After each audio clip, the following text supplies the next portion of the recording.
C'est comme quand t'as l'habitude de manger un yaourt brassé, tu me donnes un yaourt avec des morceaux, ben je te dis mais qu'est-ce que tu me fous quoi? Pourquoi tu me donnes ce truc?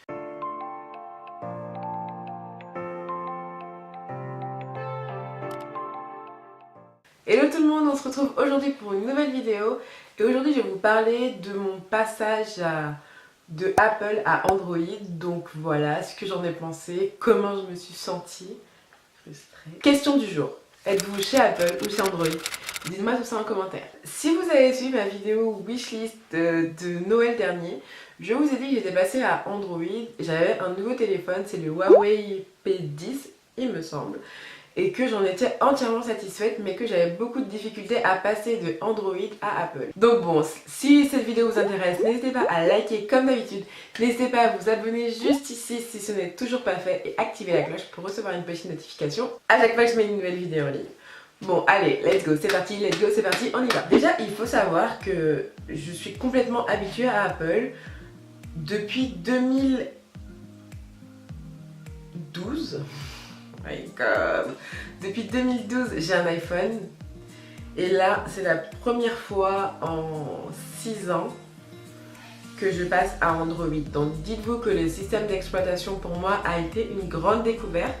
C'était tellement compliqué dans ma tête, à manipuler tout ça, j'étais perdue, je savais plus comment faire. Apple a créé un espèce de système de simplicité dans les mouvements. Tu appuies, tu swipes, tu double tapes, hyper simple, mais moi j'étais perdue avec ce téléphone. Donc quand j'ai été l'acheter, le mec m'a dit tu verras, il est tellement mieux qu'Apple. Ok, j'en doute pas, niveau capacité il fait des choses bien, mais niveau système d'exploitation je trouve que Android est très compliqué pour moi. Moi qui ai toujours été chez Apple, donc déjà ça, je n'y arrive pas. Aussi, il faut savoir que moi, mon téléphone, il me sert énormément pour les photos, comme tous les jours. C'est mon fichier, mon téléphone, c'est mon ordi, ok? Genre, quand j'ai besoin d'un document important, je scanne, tous mes documents sont dans mon téléphone, dans Google Drive, etc. Et dans Android, non, il n'y a pas une seule application photo, il y en a deux. Donc en gros vous avez l'application fichier où vous avez tous vos téléchargements etc, vos screenshots et l'application galerie où vous avez vos photos. Donc les gars, pourquoi vous faites pas une seule application pour réunir les deux? Parce que quand on n'est pas habitué, quand on ne le sait pas, on se dit mais mince, comment je fais pour retrouver tous mes fichiers, comment je fais pour y accéder, c'est vraiment bizarre. Je l'ai maintenant depuis octobre, fin octobre. Et bon, j'en suis pas déçue niveau photo, niveau qualité d'appareil photo, il est même mieux que l'iPhone. Mais je préfère quand même avoir un iPhone. Aussi, le fait d'avoir autour de moi, le fait d'avoir un iMac, un iPod, un MacBook, ça a facilité en fait mes transferts de données. C'est-à-dire que quand par exemple je prends une photo avec mon téléphone, je vais la travailler un petit peu pour Insta, hop, AirDrop, une seconde. Et ça arrive sur mon ordi. Mais là... Ok, donc j'ai dû déjà trouver comment faire quand je branche mon téléphone parce que je n'y arrivais pas. Donc il fallait télécharger une application Android Transfer, une étape. Ensuite, trouver le bon fichier. Bien sûr. Et ensuite, la télécharger sur l'ordinateur. Et inversement, si je veux la mettre de mon ordi à mon portable, il faut que je mette dans Google Drive et que je la télécharge. En fait, ça fait pas moins de 2-3 étapes à chaque fois, alors que AirDrop, une seconde et c'est arrivé. Voilà. Déjà ça m'a grave frustrée, perturbée, guys, j'étais pas habituée à ça. Moi c'était, ouais, je vais transférer, ben vas-y, AirDrop tout de suite, direct.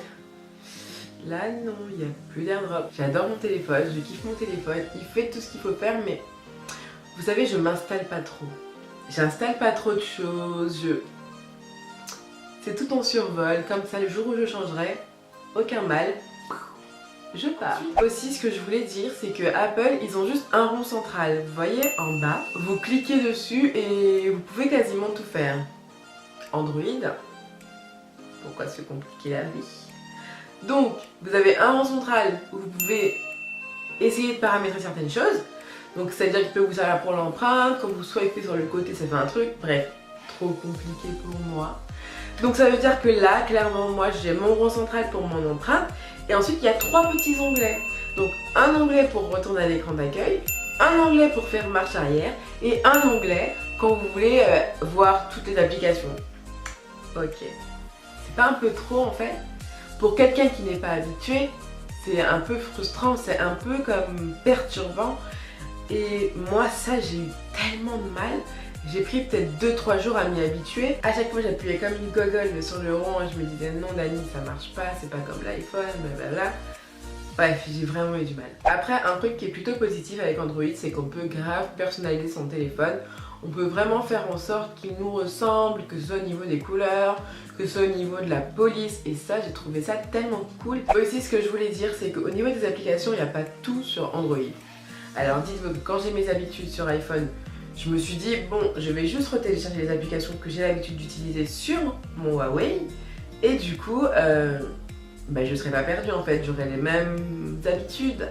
Je m'étais trompée encore une fois. Donc voilà, il y a plein d'applications que j'utilisais qu'il n'y a pas. Tout comme les mises à jour, ça passe en premier sur iPhone, enfin sur Apple, on le sait tous. Mais bon, en gros, voilà un petit peu les difficultés que j'ai eues pour passer de Apple à Android.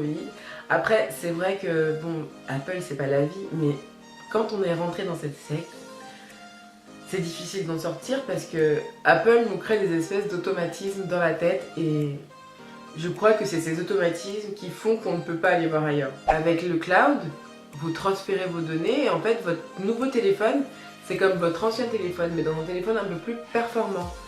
Et c'est ça que j'aimais bien en fait, c'est que tu passes d'un ancien téléphone à un nouveau téléphone chez Apple sans perdre ce que tu as créé avant. C'est comme si tu gardais tout mais tu avais un nouveau téléphone et ça c'est chouette. Et le fait de repartir à zéro d'un téléphone tout neuf, tu perds tout en fait, tes conversations WhatsApp, moi c'est ce qui m'a perturbé le plus en fait, c'est WhatsApp. Parce que WhatsApp, c'est quelque chose qui me suivait depuis hyper longtemps, j'avais des fichiers hyper importants. Là je devais tous les enregistrer, me les envoyer et ça m'a saoulée clairement. Et rien que pour ça je me suis dit je resterai pas chez Android. Donc voilà les filles, j'espère que cette vidéo vous aura plu. Maintenant vous savez les difficultés que j'ai éprouvées à passer de Apple à Android. Mais c'est pas une fatalité en soi, c'est pas la fin du monde. Hein. J'ai un téléphone, je suis bien contente. Mais voilà, c'était vraiment difficile pour moi et il me tarde de pouvoir retourner chez Apple parce que j'ai comme trop hâte. Et voilà, j'espère que cette vidéo vous aura plu. N'hésitez pas à liker si vous avez bien aimé cette vidéo. Et puis si vous voulez savoir comment j'ai organisé mon nouveau téléphone, n'hésitez pas à liker et à me dire tout ça dans les commentaires. Et voilà, je vous fais des énormes bisous. Et je vous dis à la semaine prochaine pour une nouvelle vidéo.